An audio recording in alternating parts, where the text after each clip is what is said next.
much, Dr. Walker, for joining us today with our Future Teachers Network, our Teacher Talk series. We're so excited to have you. We've got a few questions to get going with, and if you're ready, we're going to go ahead and get started.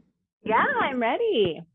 Perfect. Okay, so why don't we just start off with getting to know you a bit. So would you mind introducing yourself and telling us a little bit more about what you do? Definitely. My name is Kristen Walker. I am a Ventura County local, born and raised in Camarillo.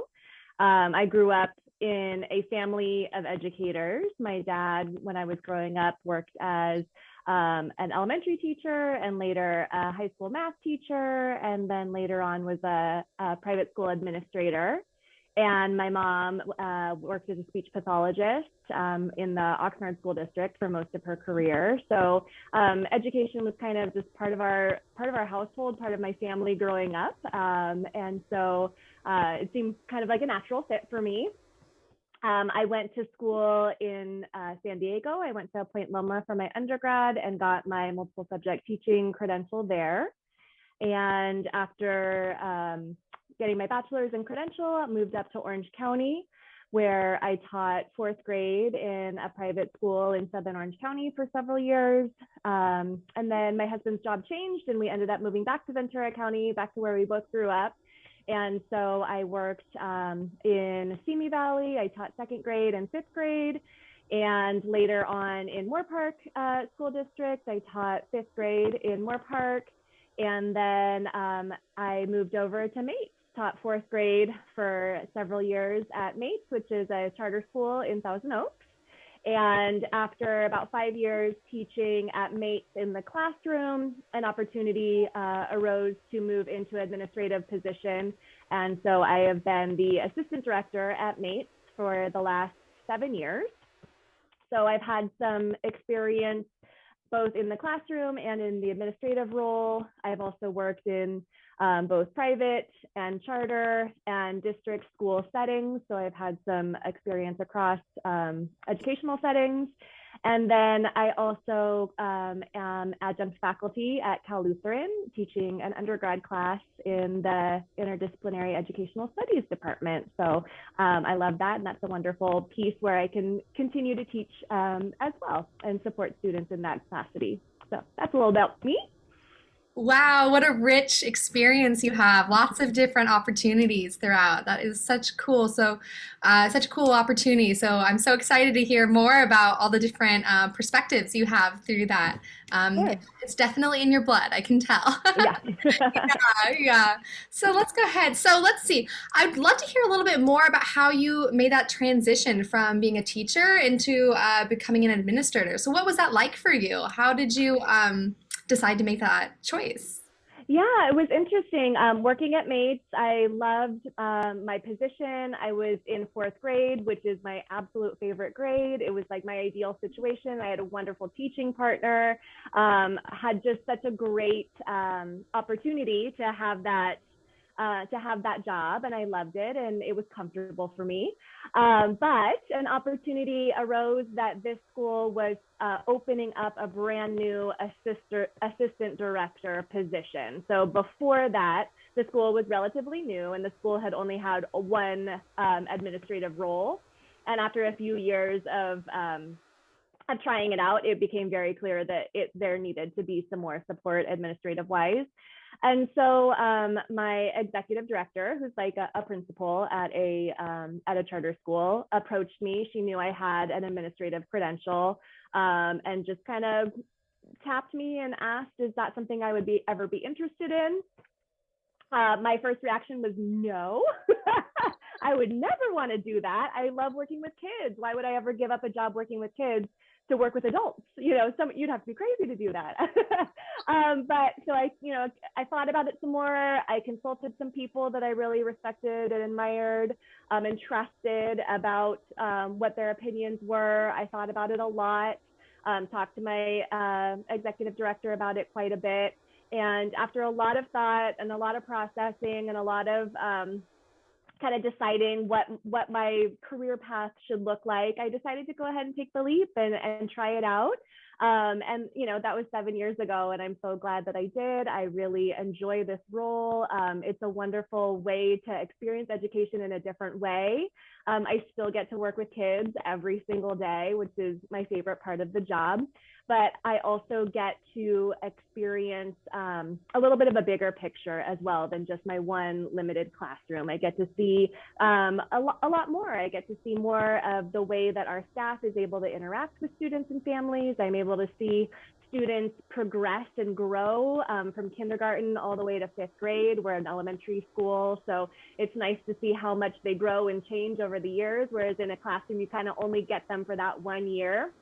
So in the administrative role, you get to see just a lot more and for a lot longer, and really form some important and special relationships with people. So it's been a great transition for me, and I really enjoy it. And I'm glad that I stepped outside of my comfort zone to try something that I wasn't sure if I was going to like or not, but took a risk, and it paid off for me.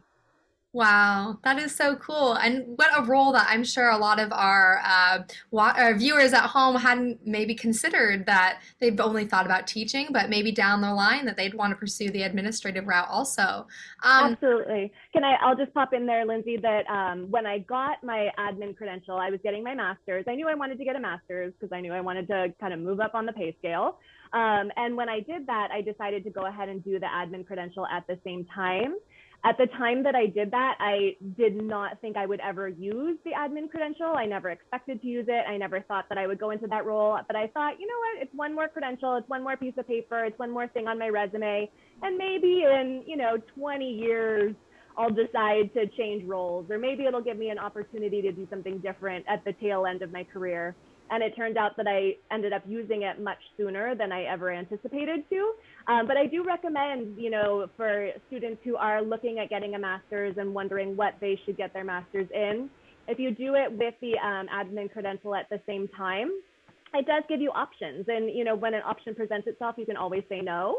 But if you don't have it, then you don't have the option in the first place. So I think it gives you a little bit of a broader range of opportunities for your career. yes, it's so beneficial to have those options. So, yeah, thank you so much for sharing that advice with our viewers back at home. I'm sure that's going to be really important to a few folks out there for sure.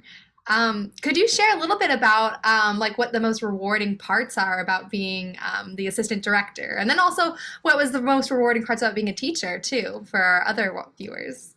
Yeah, as a teacher, my favorite thing about every day is the aha moment when you get to see a student move from not knowing something to knowing something. And the difference was because you were there to help them learn it, to help them experience it. I mean, there's just really nothing more rewarding than seeing new learning take place. It's so cool. It's such a fulfilling part of the job. And then as an administrator, it's a little bit longer term because, like I said, it's not just an everyday thing where you're seeing those learning moments take place. A lot of times they're learning moments that have taken place over years and years and years. So in my role, I support students with behavior issues and who have discipline concerns. If they get in trouble, they come to my office and they talk to me about their behavior. And so a lot of students, I have been working on behavior with them for years, and to see them progress from this is where they were in kindergarten to where they learn to grow to by the time they graduate in 5th grade is really rewarding to see the progress that they get to make. So that's a great part of it.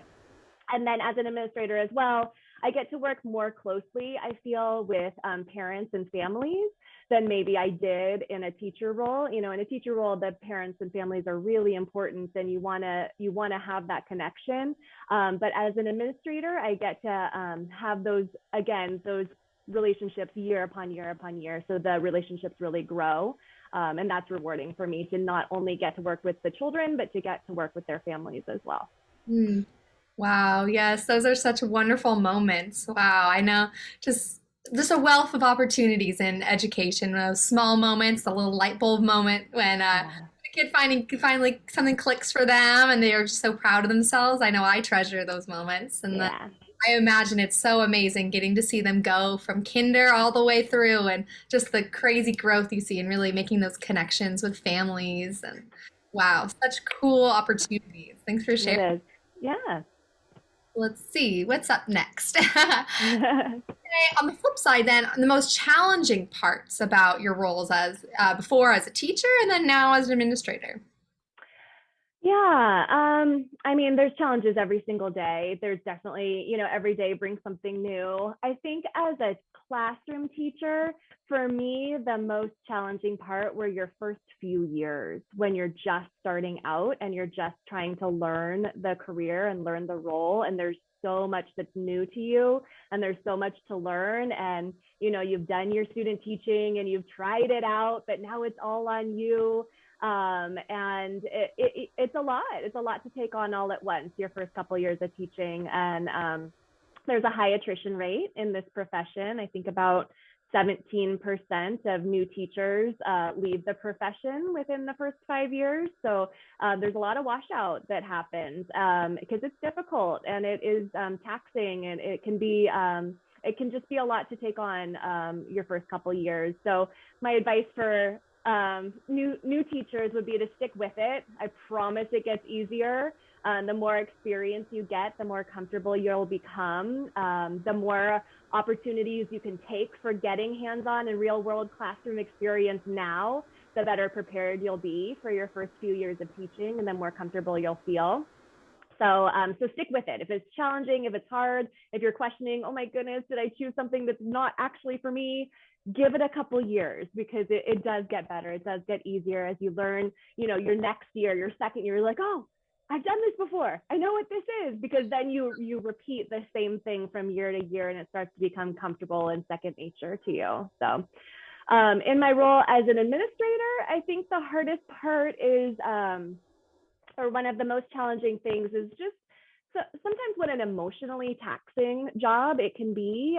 You're privy to a lot of information about students and families and employees in their personal lives. And that can be heavy sometimes, because everybody has things going on in their lives that are difficult. Everybody has personal struggles that they're going through, family difficulties that they're going through, medical difficulties that they're going through. And when you are privy to hearing about all of that, sometimes it can be an emotional burden to take on, to kind of be a support system for your students and their parents and your staff.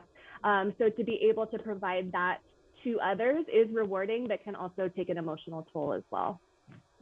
For sure, for sure. It's not all sunshine and rainbows. Yeah, absolutely. Absolutely. There's difficult things. But that is such encouragement, I know, for new teachers. And yeah, that field work is really a key component, I know, and in really Absolutely. first burnout rate, first couple of years. But yes, I'm sure, yeah, that it's a tough job, but it's a rewarding one, so it's worth it. Yes. Agreed. Yeah. So, along with that, we talk about everyone has different backgrounds and have different struggles they're walking through. I was wondering, how do you ensure that all students feel equally like important and represented in the classroom and at your school? That could be in a bunch of different areas. That could be their learning style, their different cultures, their personalities, like we talked about, their own struggles and things they're walking through. Yeah. How do you make that a priority at your school? Yeah. Yeah, I think just really being authentic and real. I think kids can tell when you're faking it, when you don't really mean it. But when you authentically, truly care about them, and you let them know how important they are to you and how much you want them to grow and how much you want them to be the best that they can possibly be, and to let them know that you're there for them to make that happen. I think authenticity is really, really important to support students, and also to model for them how to care for others, how to support one another, what strategies to put in place to support each student so that they get what they need to succeed. And I think that really builds a strong either classroom community or school-wide community where students feel like they belong, that they're seen, that they're heard, that they're able to be themselves in the learning environment, so that they can have the most open minds to access the actual content in the curriculum.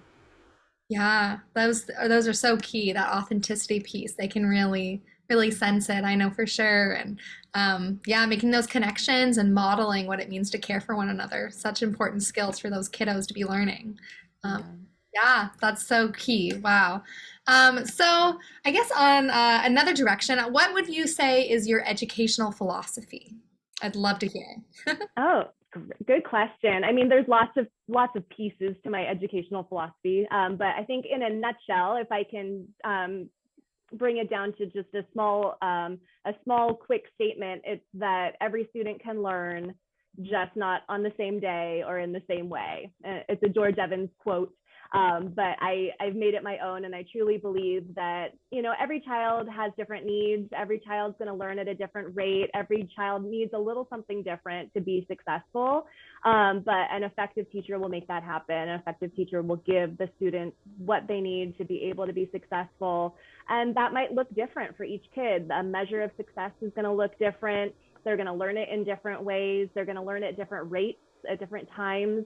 And so being open and understanding to those differences and to support students to be the very best that they can in your classroom, I think is really important.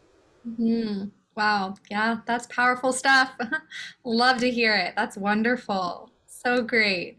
So what else can I hear about? Sorry, what drives you to continue to do like everything in your power to help those students prosper, like we talked about in your education? Mm-hmm. Yeah, I think when you're an educator, it's your passion.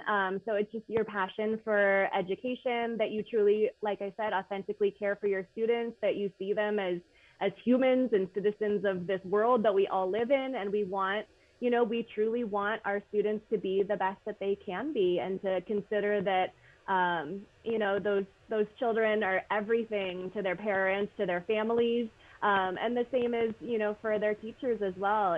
Their success is our success, and so our passion is shared amongst the school community. So to just truly be passionate for what you're doing and how you're impacting the lives of children, I think is pretty powerful.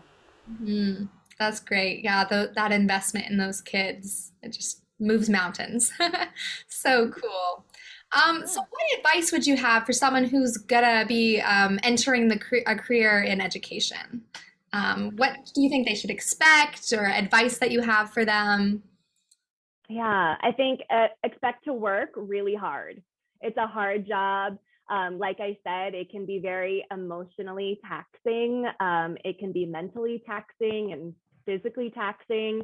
It's a difficult job. And like I said, a lot of teachers don't choose to stick with it after the first couple years because it is hard. It's not an easy job. It's a big task. It's a big take. But at the same time, for those who are truly passionate about it, who truly love it, who want to do this as a career, yes, expect to work hard, but then also expect to find really incredible satisfaction and fulfillment and joy in your job. I don't think that there's very many people who can say they truly find joy in their careers. Some people are lucky enough to find that, and if that's you for teaching, then it's the best job in the world. There's no other job that gives you that sense of accomplishment and pride at seeing the success and growth that you've helped somebody to be able to achieve. It's just really, really rewarding. So it's hard. It's not easy. It's exhausting. It's emotional. It's physical. It's all of the above. But it's also just a really, really fulfilling career to have if it's for you. Yeah, for sure, for sure. It can be pretty draining, but it's just such a fulfilling career path. Yeah. Um, so it's great to balance those out. So with our EDUCAL program, we tend to work a lot with our Latinx population in the area. So I'd love to Mm-hmm. hear a little bit more about how that interacts with your background. I know you've studied a lot of our gifted and talented students. Mm-hmm. So I guess Mm-hmm. the question I was wondering is, how do you feel that we can support those Latinx students within our GATE programs, within our Mm-hmm. gifted and talented programs, both those who are identified and maybe not Mm-hmm. identified? Yeah, good question. I do think it's important not to let a gate identification be a barrier to giving students what they need to succeed and what they need to be challenged. So whether they happen to be identified or not, and hopefully they are if that's what they need, but sometimes it doesn't happen that way. So whether they have the actual label of GATE or not, I think it's really important to give all students the challenge that they need to keep moving forward and to keep growing and learning. I think that as a teacher, you want to give your students opportunities to demonstrate mastery of a concept. And once they've been able to demonstrate mastery of a concept or a unit, to go ahead and move them out and move them on to the next. That they could, in my classroom in fourth grade, they could test out of chapters or units. Once they were able to demonstrate that they knew that standard, great. We don't need to continue, hounding this standard anymore. Once you've shown me mastery, let's move on to something else. So we can dive deeper, extend learning, maybe accelerate the students and move them through the curriculum at a little bit faster pace if that's what they need. Enrich the curriculum to allow them to study another topic or area of interest to them that's maybe outside of the regular curriculum, but gives them an opportunity to explore an area of passion or interest for them, because that student choice is really powerful and very engaging for students as well. Maybe extend the curriculum to give them an opportunity to explore the content at a little bit of a deeper dive on that topic. Lots of different ways to differentiate for our GATE students, but I think the most important thing is once they've demonstrated mastery, go ahead and move them on to something else to continue to challenge them. They don't need to be bored and doing the same thing over and over. Lots of different ways to do it, but giving them an opportunity to continue growing. Yeah. Wow, that is such great applicable advice. I really appreciate that. That's great. Keeping those learners engaged and fulfilled in their learning. I think that's amazing. Okay, and then the last question I have up here is just to learn a little bit more. So, as an assistant director at MATES, what knowledge could you share about supporting our Latinx teachers and future teachers? Mm-hmm. Yeah, for all teachers, Latinx or otherwise, I think that Cal Lutheran's program is excellent. Really prepares future teachers very well. I know personally at MATES, we have hired many Cal Lutheran graduates because they are so prepared and they are so ready to take on a classroom of their own once they graduate from the program. But what I love about Cal Lutheran's program is that they are able to get hands-on in the classroom through fieldwork experiences very early on, starting as undergrads. Students are able to try it out and see if they actually like being in the classroom or not. They get an opportunity to find out, is this really a path for me, or should I pursue something different? Because if it's not your passion, if it's not what you want to do, you shouldn't be there. It's really a job where you have to be passionate about it. So to get some experience, to get a chance to try it, to try to get a little bit more comfortable in the classroom setting, I think is my best advice to support future teachers is you just got to get in there and try it. Take the initiative, step out of your comfort zone, jump in. The more real world experience you can get, the more ready you're going to feel when that classroom is yours for the first time. So, it can be uncomfortable. It can be a little bit scary, but step out of your comfort zone and give it a try, because the more experience you have, the more comfortable you're going to feel later on. I think that it's a great program and a good way to give students real world learning opportunities, because that's how you get better at it, is by trying, trial and error, reflect, and come back the next day and try it again. For sure, for sure. That's such fantastic advice and information. And yeah, I just appreciate our time here so much. I know I learned so much during this little interview, and I know everyone back home did. So I want to extend a big thank you to you for your time and all that you're doing to help support our community and our future generations. But we really look forward to working with you guys in the future and collaborating more. So thanks again. Have a wonderful afternoon. Absolutely. Thanks, Lindsay.